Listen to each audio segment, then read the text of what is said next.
Hey everyone, welcome back to the Grown Up Millennial. Today we're going to talk about the most important non-academic portion of attending college, and that is financial aid. Financial aid can get really confusing, so I'm hoping that this will serve as sort of an introduction / primer so that you have a good sense of what is included in financial aid, either when you start applying, when you're planning to go to college, or even when you have a financial aid offer that you're starting to evaluate. So to start off, what is financial aid? Financial aid is help that you receive to help cover the gap between what you can pay and what you owe to attend college. Now, how is financial aid actually calculated? How do you figure out how much you're actually going to get? There are two important terms that you need to know to figure out financial aid. The first is cost of attendance, or COA. So the cost of attendance is a number that your school is going to put together that is an average of how much it actually costs to attend that university. So the cost of attendance will include not only tuition, but also room and board, travel costs, books, other expenses, etc. So they take an average of most of their students and they have a cost of attendance. So that's just their best guess of how much in total it will cost per year to attend that university. The next portion is your expected family contribution, or EFC, and it's exactly how it sounds. This is how much that they believe that your family should be able to contribute out of its pocket. So you take those two numbers, cost of attendance and EFC, and you subtract them. And what you have left over is your need. So essentially it's what is the difference between what you can pay and what you're expected to pay. That's your need. And that need will be filled in with financial aid. Now, how do you calculate what your expected family contribution is? You fill out what's called the FAFSA, or Free Application for Federal Student Aid.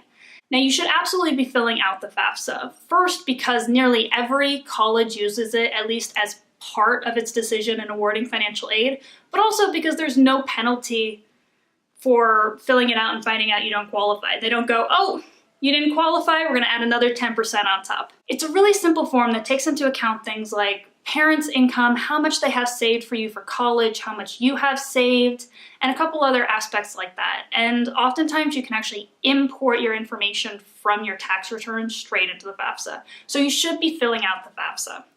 And the FAFSA is going to spit out your EFC, or your expected family contribution, that we mentioned earlier. Your financial need is going to be met with financial aid, which comes in 4 forms: loans, work-study, scholarships, and grants. Now, your financial situation will determine which of these 4 or which combination of these 4 that you are offered. For example, let's say your financial need to go to your university is $10,000. What could happen is you could get offered $3,500 in grants, you get another $1,500 in a scholarship you won, and then the other $5,000 you're offered in loans. Or maybe you get offered $8,000 in grants and $2,000 in loans. Or maybe you just get offered $10,000 in loans. The mixture will differ. So your expected need, or your financial need, does not mean it's all going to be filled with grants and scholarships and money you don't have to pay back. But your financial need, you will get enough offered to you to fill that in. Whether it's with loans, grants, etc., you will get enough offer to fill in the gap that you can't pay. So let's get into a little bit more detail about each of those 4 types of aid. So the first is loans, which you're probably pretty familiar with. This is money that you borrow and then you pay back at a later date plus interest, which means you're paying a little bit more money on top of the money that you borrowed. There are 3 types of loans. The first group is federal loans. So these are loans provided by the government. There is a unsubsidized loan and then a subsidized loan. The difference between them is that in a subsidized loan, the government is paying your interest while you are in school, so you're not accruing interest while you're attending school. Once you graduate, you'll start accruing interest, but in the meantime, you're not. With an unsubsidized loan, you start accruing interest immediately, even if you haven't graduated yet, you don't have a job to actually pay for it, etc. So those are the 2 main differences. The third one is private loans. So this is where you get it from like a bank or another financial institution.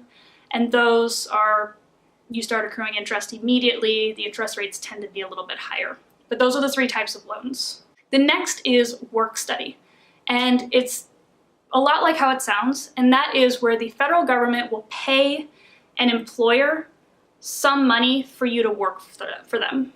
So this can be an on-campus job or an off-campus job, and it's supposed to incentivize employers to hire inexperienced college students. And essentially you've gotten a job. It's essentially getting a job, but the government is helping you find a job by saying, hey, we'll help you pay this person to work for you.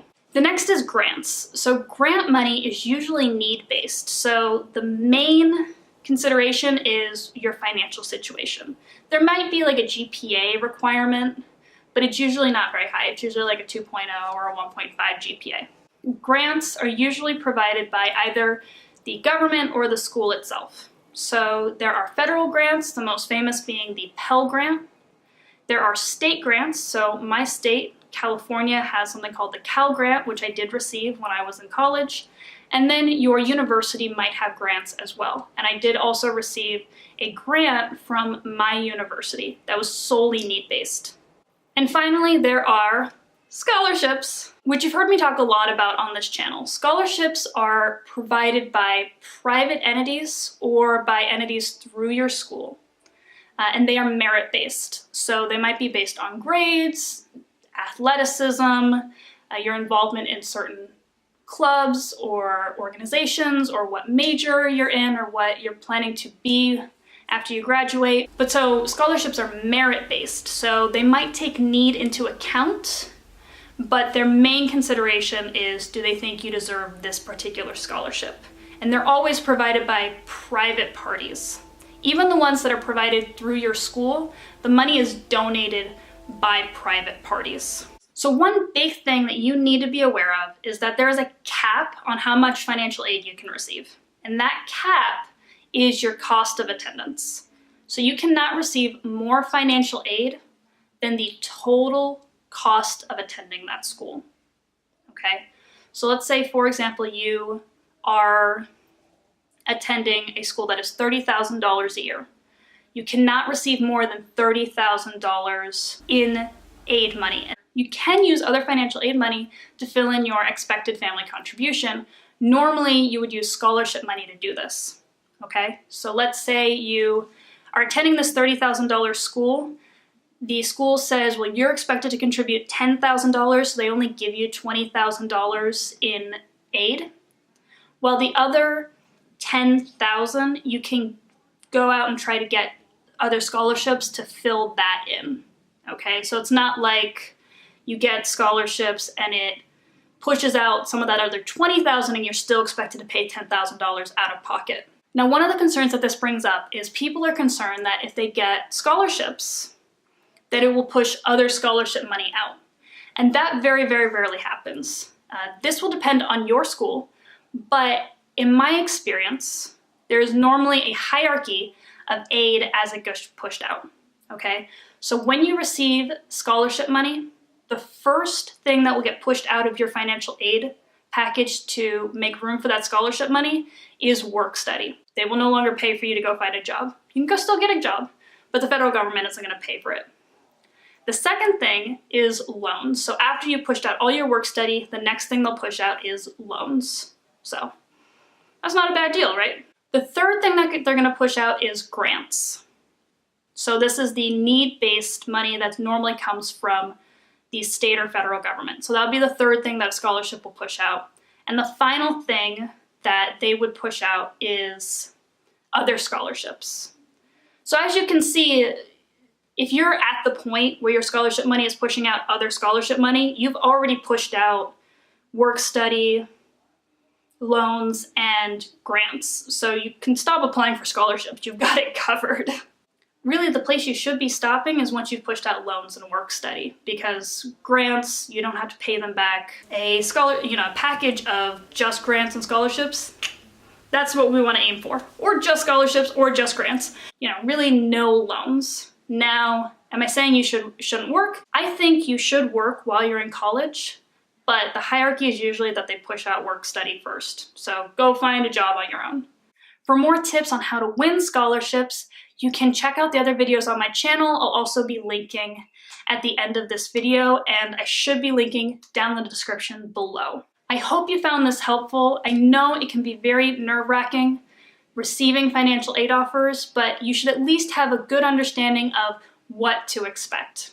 Let me know in the comments below, what about financial aid did you recently learn that you didn't know, or what do you wish you had known when you were starting out college and didn't really know about financial aid?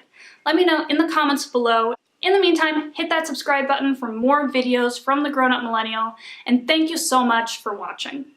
If you've seen my channel before, you've probably noticed that this video has come to you in HD.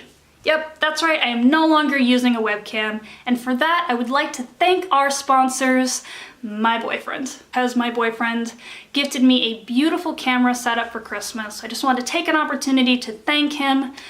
Thank you so much for all your support, and thank you so much to the watchers and subscribers. I love doing this because you guys are awesome, and I love doing this, so thank you to my boyfriend, thank you so much to you for watching, and I wish you all the best in your college scholarship financial aid journey.